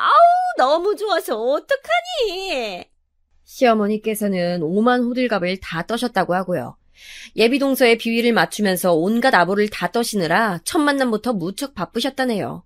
그리고 마침내 도련님과 예비동서의 상견례 날짜가 잡혔습니다. 그런데 그에 앞서서 행사가 하나 있었어요. 바로 예비동서의 생일이 있었던 건데요. 발단은 도련님께서 무심코 다음 주에 예비동서의 생일이 있다고 시어머니 앞에서 말씀을 흘렸던 것으로 불씨가 지펴졌습니다. 시어머니께서 단박에 예비동서의 생일잔치를 열어주겠노라고 선언하신 거예요. 토요일 저녁부터 예비동서가 일정이 있다 그래서 토요일 점심을 같이 먹는 것으로 얘기가 됐습니다. 저는 그 소식을 듣고 속으로 생각했죠. 예비동서가 무슨 옛날 사람도 아닌데 웬 생일잔치에? 어디 동네 어르신 생일잔치상 같은 걸 어머님께서는 생각하고 계시는 거 아니야? 코웃음을 쳤었는데 그러지 말 걸 그랬어요. 시어머니께서 저한테 연락을 하신 거예요. 예비동서의 생일잔치를 준비해야 하니까 저한테 구성을 좀 알아서 꾸리라고 말입니다. 그런 건 저한테 전화해서 꼭 시키시는데 그러실 때의 특징은 알아서 잘이라는 표현이 꼭 들어간다는 것입니다. 도중에 시어머니께 의견을 여쭤보잖아요. 그러면 너는 알아서 하라는 의미도 못 알아듣냐며 잔소리를 어마어마하게 날리십니다. 그래서 여쭤보지도 못해요. 어쩔 수 없이 제가 알아서 잘 준비를 맞춰놓잖아요. 그러면 아니나 다를까 꼭 한 가지라도 태클을 거십니다. 불만을 안 꺼내신 적이 단 한 번도 없었어요. 그리고 또 하나 특징이 뭐냐면요. 저한테 맡기시면서 돈을 안 주신다는 거예요. 그 돈이 그럼 어디서 나겠어요? 제가 결제를 하는 거고 결국 그 자금의 출처를 따라가면 남편이 나옵니다. 남편은 자기가 장남이니까 어쩔 수 없이 금액을 부담해야 한다고 말을 해요. 그럼 제가 그 앞에서 그런 말을 들으면 생각을 하죠. 그럼 나는 장남하고 결혼한 대역죄를 저지른 맏며느리니까 그런 노동을 다 감당해야 하는 거고 에라이, 이런 놈하고 결혼한 내가 대역죄인이 맞구나. 남편이 남한테 아쉬운 소리 하는 걸 진짜 싫어하는 사람인데 자기 가족들한테도 똑같이 그래요. 시댁 식구들하고 어쩌다 같이 외식을 하면 결제하는 순간이 왔을 때 서로 눈치 보는 그런 걸 싫어해서 그냥 누가 먼저 자원을 하지 않는 이상 무조건 자기가 돈을 내려고 합니다. 그런 사람의 아내인 저만 복장 터지는 거죠. 장남은 호구처럼 이리저리 휘둘려 맏며느리는 종처럼 이런저런 일 다 도맡아 해. 이런 판국이니 저희 부부가 시댁에서는 봉이었어요. 딱 부려먹기 좋은 포지션이라고나 할까요? 그런 상황을 진절머리 나게 겪어본 바 있는 저였으니 예비동서에 생일 잔치상 마련하는 걸 거절한다는 선택지 따위는 꿈도 꾸지 않았습니다. 네가 알아서 잘 해봐라. 고기 좀 내놓고 미역국 좀 끓이고. 아유, 별로 어려운 것도 없지? 귀한 손님 대접한다 생각하고 성심성의껏 정성을 다하면 돼. 아, 네 어머님. 말씀하신 대로 그렇게 알아서 잘 하겠습니다. 시어머니께서 저한테 열변을 토하시려고 하길래 제가 선수쳐서 무조건 잘 알겠다고 답변 드렸어요. 남편의 말 맞다나 시어머니께서는 그냥 대충 비위 맞춰드리고 적당히 그 하시는 말씀들을 한 귀로 듣고 한 귀로 흘려보내는 게 가장 좋은 상대였으니까요. 처음엔 제가 지는 것 같고 복종하는 며느리가 되는 게 싫고 너무 비굴해지는 것 같아서 반항심이 들었으나 시간이 지나면서 자포자기가 되었던 것 같아요. 똥이 무서워서 피하는 게 아니라 더러워서 피하는 거라는 희대의 명언을 가슴속에 되새겼답니다. 예비동서의 생일잔치를 준비하면서 저는 인맥 파워를 쓰기로 했습니다. 그건 바로 다름 아닌 당사자였어요. 음식 뭐 좋아하냐고 슬쩍 물어봤거든요. 저는 가리는 거 없어요. 생굴 빼고는 못 먹는 음식도 없고요. 특히 입맛이 인스턴트 식품 취향이라서 자극적인 양념도 잘 먹어요. 제가 먹는 양 자체가 좀 적은 편이라서 그렇지 먹기는 안 가리고 다 먹는 것 같아요. 제가 먼저 연락을 한 것이 좋았는지 예비동서가 신이 나서는 이런저런 얘기를 늘어놓았지만 저는 메뉴를 꾸리는데 특별한 제약이 없다는 것을 확인하고서는 그냥 평범하게 메뉴를 골랐어요.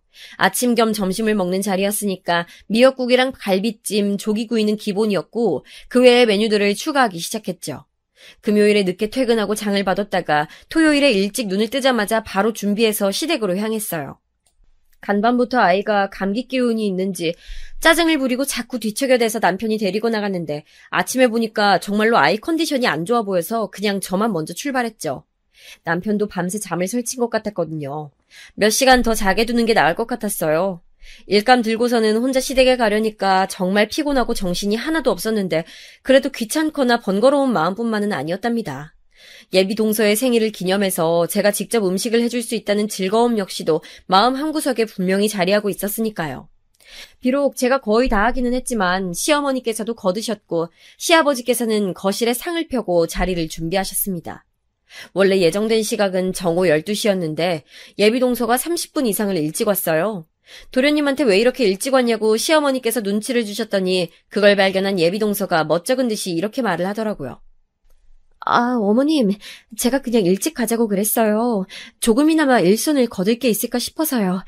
저 때문에 이런 날 잡아서 만들어주신 것도 모자라 생일상 준비해주신다고 하니까 너무 감사하기도 하고 죄송하기도 해서요. 아유, 그럴 거 없는데 어쩜 이렇게 마음씨도 고울까? 그냥 얼른 자리에나 앉아있어요. 음식은 우리 집 큰며느리가 다 했으니까. 시어머니께서 너스레를 떠시면서 그렇게 말씀하셨을 때 예비동서가 깜짝 놀라 얼굴이 되어서는 바로 눈짓으로 저를 찾았습니다. 시선이 마주치자 저는 민망해져서 그냥 부엌으로 자리를 떴어요. 귀를 기울이니까 예비동서의 목소리가 들리긴 하더라고요. 저는 형님께서 다 준비해 주시는 줄 몰랐어요. 그리고 그냥 밥하고 국하고만 이렇게 간단히 해서 한 끼 먹는 줄 알았는데 상자리를 보니까 종류가 엄청 많나 보네요. 죄송해서 어떡하죠? 죄송하다니, 그럴 거 없어요. 우리 큰며느리가 자기 음식 솜씨 자랑하고 싶다면서 스스로 저렇게 나서는 걸 어떻게 말리지도 못하고 그래서 그냥 하게 둔 거예요. 그러니까 신경 쓰지 말고 맛있게 먹기나 하면 되지. 작게 웃으시는 시어머니의 목소리를 들으면서 제가 고개를 흔들었습니다. 저 결혼 전에는 바로 말씀을 놓으셨던 기억이 선연한데 예비동서한테는 결혼식장 들어가기 전까지 결코 말을 짧게 할 수가 없다면서 시어머니께서는 존댓말을 고수하고자 하셨죠. 이것부터가 저는 엄청난 차이가 보이는 것에 실소가 지어졌었네요. 예비동서도 일찍 왔겠다. 저는 그냥 준비가 다 된 음식들을 먼저 상으로 날랐습니다. 밥이랑 국만 마지막에 푸면 되게끔 말이죠. 저를 보면서 안절부절 못하는 예비동서가 일을 거들어주고자 했는데 그 눈치를 확인한 도련님이 먼저 나서서 저랑 같이 상을 차려주셨어요. 저는 예비동서랑 눈이 마주쳤을 때 그냥 싱긋 웃어줬고요. 그런데 바로 그 순간이었습니다. 시어머니께서 저를 확 째려보시더니 이를 꽉 악물고선 작은 소리로 저한테 이렇게 말씀하셨어요. 순대볶음? 오늘 메뉴 중에 이런 것도 있었니? 격떨어지게 이런 게 갑자기 왜 끼어들어? 이렇게 좋은 자리에 너는 꼭 너같이 싸구려 스타일의 음식을 꼭 내놔야겠니? 작게 윽박지른 것이었지만 거실이 호남 평야도 아닌데 당연히 예비동서한테도 들렸죠. 안 그래도 저희 쪽으로 귀를 쫑긋 세우고 있는 눈치였으니까요. 그래서 저는 너무 민망했어요. 예비동서가 보는 앞에서 이런 취급을 당했다는 게 순간적으로 창피했고 시어머니가 원망스러웠습니다. 제가 울컥해서 입을 놀리려던 찰나 제 순서를 가로챈 사람이 있었으니 그건 바로 예비동서였어요. 어머님, 그러지 마세요. 왜 형님한테 그런 식으로 말씀하시는 거예요? 어? 아무것도 아니에요. 그냥 우리 큰며느리가 눈치 없게 시리 조금 다른 메뉴들하고 동떨어지는 음식 내놨길래 내가 이건 별론 것 같다고 그렇게 말하는 중이었어요. 시어머니께서는 민망한 내색을 뒤로 감추시며 태연하게 받아치셨지만 이미 예비동서의 표정은 좋지 않게 변해 있었습니다. 어머님, 원래 지금 이렇게 말씀드릴 생각은 추호도 없었지만 형님한테 그렇게 굴지 마세요. 저를 위하신다면 더욱이요. 왜냐하면 형님은 제 은인이시거든요. 예비동서의 발언에 제가 깜짝 놀라서 굳어버렸는데 시부모님이 놀라신 것에 비하면 아무것도 아니었어요. 도련님은 예비동서와 제가 원래 아는 사이란 것을 이미 알고 계신 눈치였지만 그럼에도 표정이 조금 놀란 기색이었습니다. 바로 그때 현관문이 열리면서 저희 남편이랑 아이가 들어왔어요. 그러나 예비동서는 그쪽으로는 눈길도 주지 않은 채 말을 이었습니다. 어리둥절한 낯에 시어머니를 향해서 말이죠. 제가 옛날에 학교에서 지독한 왕따를 당한 경험이 있어요. 중학교 때 당했는데 누가 저를 도와줘서 저는 그 지옥에서 벗어날 수 있었어요. 그런데 저를 괴롭혔던 무리의 일부가 저랑 같은 고등학교에 진학하게 되면서 왕따가 다시 이어졌었고요. 그때 또 누가 저를 도와줬어요. 중학교 때 저를 도와줬던 바로 그 사람이었죠. 한 번 더 저를 도와줬고 그래서 저는 무사히 학교 생활을 할 수 있었던 거예요. 저런 학창시절에 그런 일이 있었구나. 힘들었겠네요. 당황한 시어머니께서 기계적으로 반응을 해주셨는데 표정에는 그래서 그 얘기가 지금 왜 나오는데? 라는 의문이 가득 차 있었습니다. 그때 예비동서가 저를 쳐다봤고 저는 그냥 옅은 미소만 지어줬어요. 그 미소를 허락의 의미로 받아들였는지 예비동서가 또렷한 목소리를 냈습니다. 저를 도와줬던 그 사람이 바로 형님이세요. 사실 그건 도움이 아니라 구원이었죠. 저는 형님이 아니었다면 진짜 그때 세상을 등졌을지도 몰라요. 그만큼 힘든 일이었고 자력으로는 절대 벗어날 수도 없었고 어디에 도움을 청할 데도 없었어요. 그런 저를 살려줬던 게 바로 형님이셨어요. 우리 큰며느리요? 그럼 원래 진작에 둘이 알고 있었던 사이라는 건가? 경악한 시어머니께서 저를 쳐다보셨고 그건 다른 사람들도 마찬가지였어요. 저는 괜히 멋쩍어서 헛기침만 했었던 것 같네요. 저는 사실 재혼가정 자식이에요. 고등학교 2학년 때까지는 친어머니와 살았어요. 사실상 방치를 당한 채 지내고 있었고요. 형님의 은혜를 입은 저는 삶과 미래에 대한 욕심이 생겼고 용기를 내서 아버지를 찾았습니다. 아버지께서는 감사하게도 저를 받아주셨고 저는 그때부터 부유한 환경에서 살게 됐어요. 인생이 바뀐 거죠. 따지고 보면 다 형님 덕분이었네요. 예비동서가 간략하게 말을 했지만 그 이면에 숨겨진 이야기를 저는 알고 있었습니다. 예비동서의 부모님이 이혼을 하셨던 이유는 바로 예비동서가 그 아버지의 친자식이 아니었기 때문이었어요. 친어머니가 바람을 피우셨고 그렇게 생긴 생명이 예비동서였다고 해요. 그 사실을 안 아버지는 이혼 후에 연락이 끊겼고 예비동서는 친어머니 그리고 진짜 친아버지와 살게 됐었대요. 하지만 그 두 분은 혼인신고를 하지 않았죠. 2년을 함께 살았다는데 친아버지라는 사람이 어느 날 잠적했대요. 그것도 집에 있는 몇 푼 안 되는 돈을 다 챙겨서요. 그 후로 친어머니는 예비동서를 방치하기 시작했고 일도 거의 하지 않은 채 아무렇게나 사셨다고 합니다. 그때 예비동서가 초등학교 6학년이었대요. 사춘기에 접어들었을 때였는데 집안 환경이 그랬으니 예비동서의 성격이 음울해졌었죠. 중학교에서 아빠 없는 애, 엄마가 정신병자인 애, 전교에서 제일 가난한 애 등으로 찍히면서 고단한 학교 생활을 하기 시작했다고 합니다. 차라리 죽는 게 낫겠구나 싶어서 몇 번이고 예비동서는 삶을 포기하려고 했었다고 합니다. 어느 날 학교에서 멀지 않은 골목길에서 예비동서는 질이 안 좋은 친구들에게 둘러싸여 괴롭힘을 당하고 있었고 그곳을 마침 제가 지나가고 있었어요.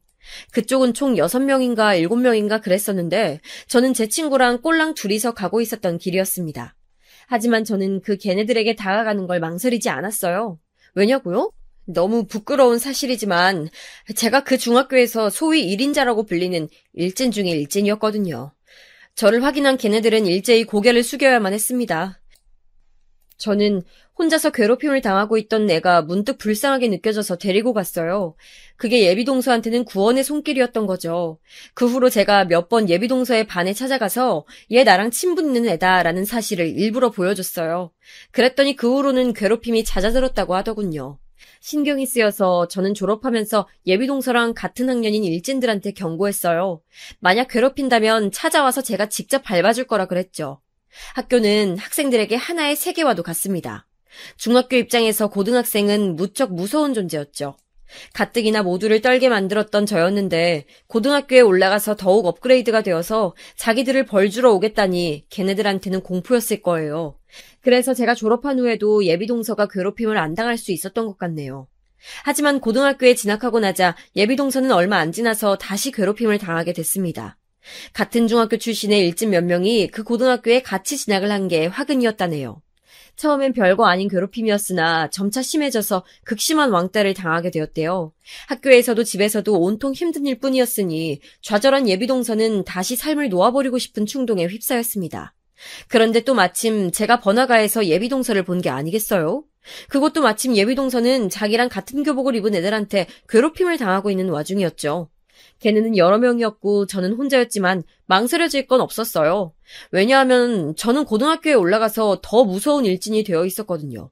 정말 부끄럽고 수치스러운 과거지만 제가 부정할 수 없는 저의 과거였습니다. 저의 명성 아닌 명성을 알고 있었던 걔네들은 제가 누구인지 확인하자마자 넙죽 인사를 받은 후 도망가 버렸습니다. 너 예전에 봤던 걔지? 너 아직도 괴롭힘 당하고 있었어?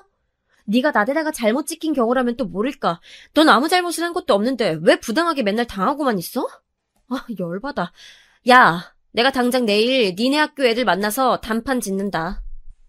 제가 무슨 옛날 드라마에 나오는 남자 주인공이 할 법한 말을 하고 있을 때 예비동서는 눈물을 훔치고 있었어요. 괴롭힘 당할 때는 안 울더니 지금은 왜 우냐고 그러니까 누가 자기를 도와주는 것 자체가 신기해서 그냥 눈물이 나온다고 하더라고요. 그래서 제가 예비동서한테 이런저런 얘기를 해줬었습니다. 그때는 그 시절만의 그런 이상한 감성이 있었던 것 같아요. 영화나 드라마에서나 할 법한 폼 잡는 조언들 있죠? 그런 걸 왕창 예비동서한테 날려줬었어요. 인생은 길고 불행은 짧다느니 내일의 해를 보기 위해 오늘의 달을 바라봐야 한다느니 시련을 이겨내면 그게 도전이 될 거라느니 별 가짜는 조언들을 엄청 해줬었죠. 지금 생각하면 민망해서 미쳐버릴 것 같은데 그게 그 당시에 예비동서한테 엄청난 도움이 되었던 겁니다. 저의 그 조언들을 듣고 나서 예비동서가 다시는 나약하게 당하고 살지 않겠다며 마음을 고쳐먹었다니깐 말 다 한 거죠. 저는 제 말을 지켜서 예비동서의 고등학교에서 노는 애들을 불러다가 강력하게 경고를 해줬고요. 그 후로 예비동서는 괴롭힘을 당하지 않았어요. 선생님한테 도움을 요청해도 네가 왕따 당할 만한 일을 했겠지 같은 답변이나 들어야 했던 예비동서의 학교 생활을 제가 구제해준 것이었습니다. 저는 당시에 제가 그렇게 대단한 일을 한 줄 몰랐어요.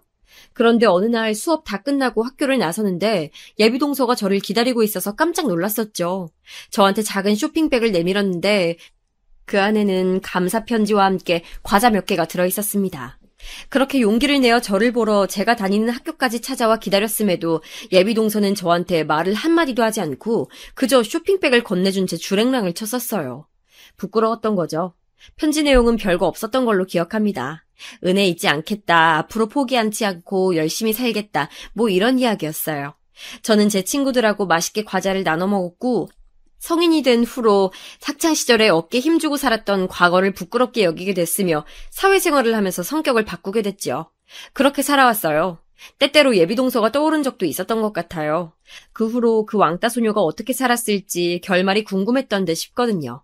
제가 상상했던 것 이상으로 예비동서는 잘 살아왔죠. 용기를 모아서 자기의 친아버지도 아닌 사람을 찾아갔으며 친어머니와 함께 살다간 자기가 죽을 것 같으니까 받아달라고 빌기도 했죠. 그런데 그 아버지란 분이 사업으로 굉장히 성공을 거두고 있는 와중이었고 엄청 잘 사는 집안의 여자랑 재혼을 했을 줄은 예비동서도 상상 못했었대요. 그리고 더 놀라운 건 예비동서가 그 집안에 받아들여졌다는 것입니다. 그 이후로 예비동서는 그 집의 자식으로 살아온 거예요. 불행했던 유년 시절과 학창 시절에 심하게 당했던 왕따의 후유증으로 동서는 원만한 인간관계를 맺는 걸 잘 못했다고 합니다. 그래서 성인이 되고 나서도 힘들었대요. 20대 후반에 결혼을 할 뻔했었으나 무산된 이후로는 미국에 가서 일을 하며 몇 년을 지내다가 다시 한국에 들어왔고요. 어찌저찌 하다가 도련님을 만나게 됐는데 도련님이 꺼내든 가족사진에서 제 얼굴을 발견해버렸던 겁니다.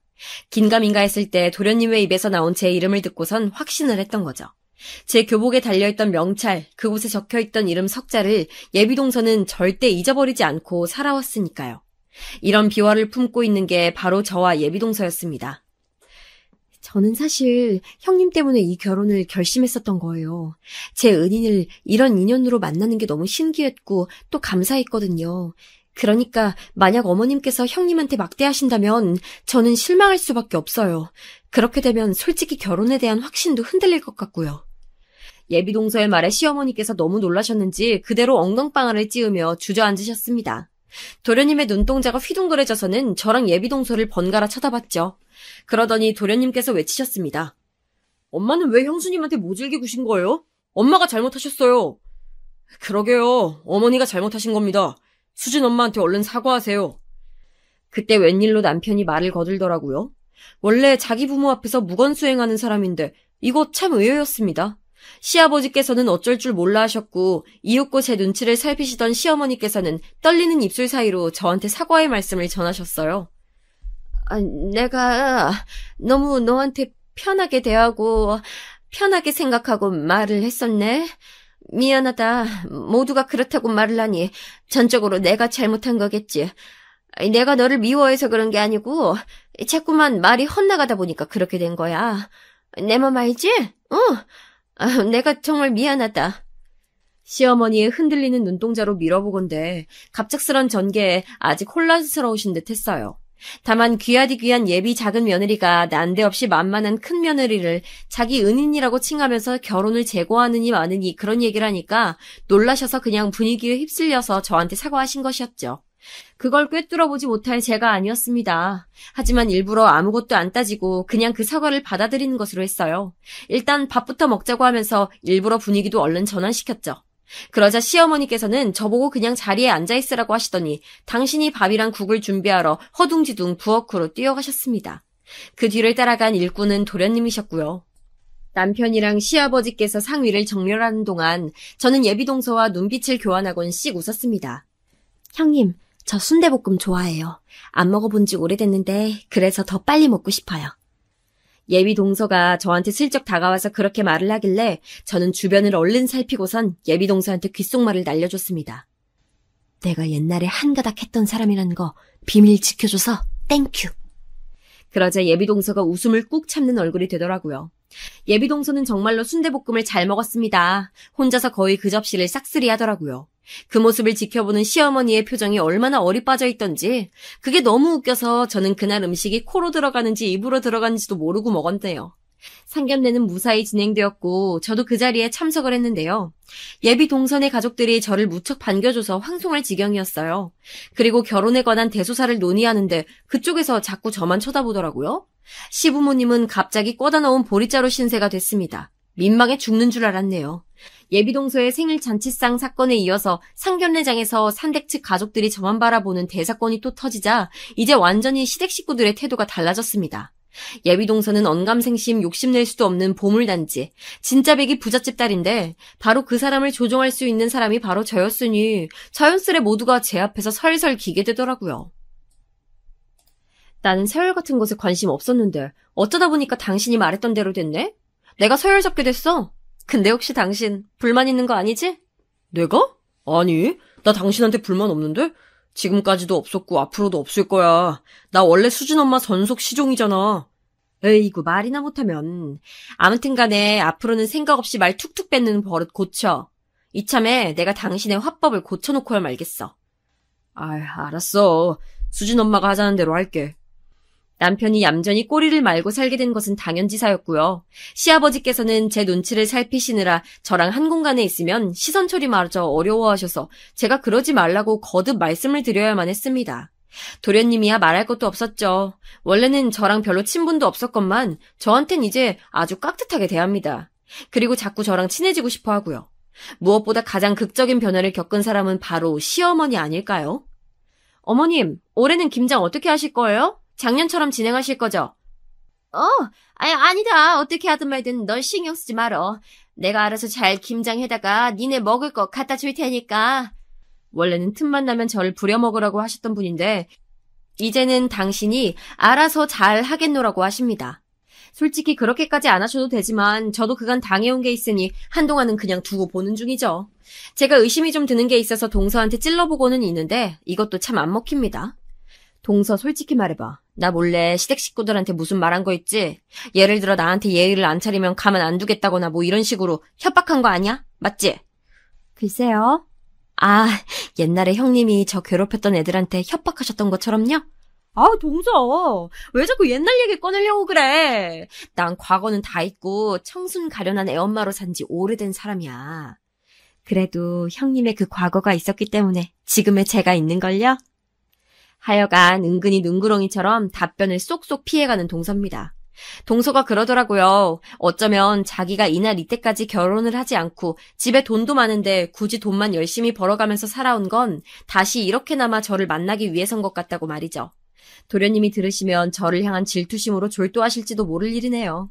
암튼 저는 동서 덕분에 팔자 폈어요. 아주 편안하게 지내는 중이랍니다.